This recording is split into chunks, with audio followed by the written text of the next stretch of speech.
if someone else spoke to me the way that I speak to myself, I'd have to kill that son of a bitch because, I couldn't tolerate that. I don't know why we're just so mean to ourselves, man. I'm sorry that you are so mean to yourself.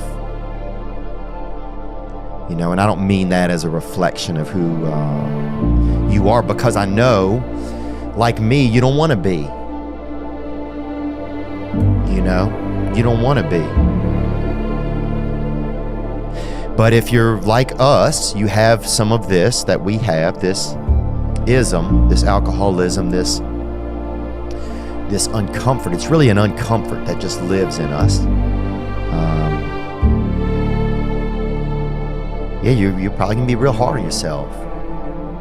I think I was always extremely hard on people. That's the number one note people have given me. Man, you're so hard on yourself.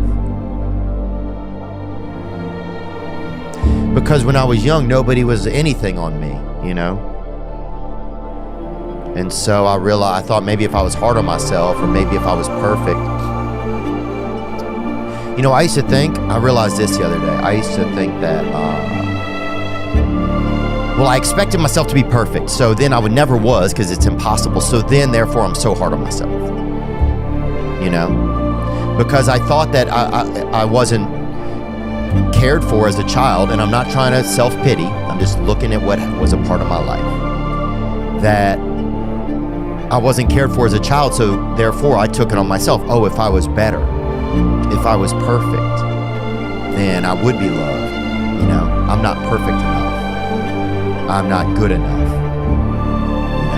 I'm not good enough for my mother to see me. I'm not good enough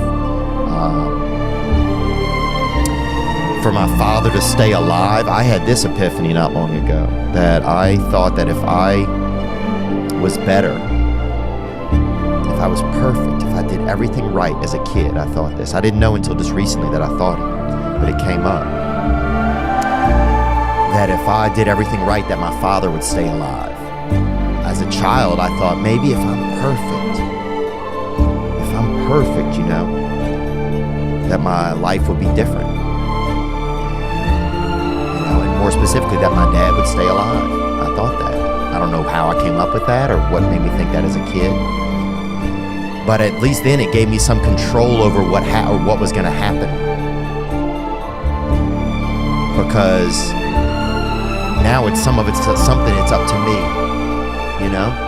Even though it's not realistic, it's impossible for that to come to fruition, but it's up to me then.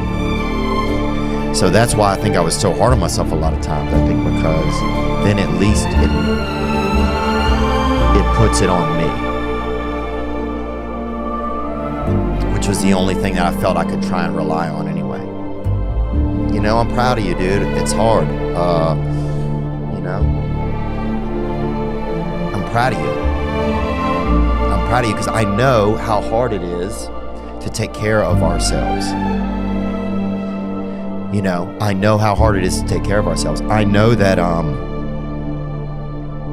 for me, I never wanted to take care of myself, because if I took care of myself, then I was doing somebody else's job. Instead, I just always wanted to show you how much I was hurting, And so starting to take care of myself was doing the opposite of that. And it was the opposite of the whole thing that I'd ever you're going to see, when you look at me, you're going to see how much I hurt, and starting to take care of myself is a total opposite of that. So there was never any peace in my house. There was never a chance for anybody even to listen or to be heard. There was never even any piece of space to think or to feel. There was no space for that.